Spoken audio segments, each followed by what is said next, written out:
Ya, Satgas sudah berkoordinasi dengan kesehatan bandara, ya.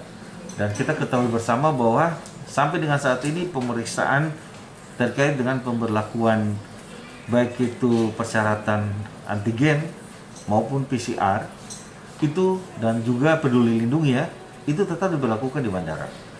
Dan itu bisa kita rasakan bersama ketika kita melakukan aktivitas di luar Kota Ambon dan ketika kita masuk melalui bandara itu dilakukan pemeriksaan secara ketat di Kota Ambon. Dan itu menjadi persyaratan untuk yang bersangkutan bisa masuk ke Kota Ambon. Kalau tidak memiliki hasil PCR atau antigen 1x24 jam dan juga tidak melakukan pendaftaran pada peduli lindungi, maka yang bersangkutan tidak diizinkan untuk masuk ke Kota Ambon atau keluar dari bandara itu sendiri.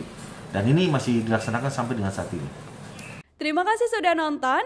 Jangan lupa like, subscribe, dan share ya.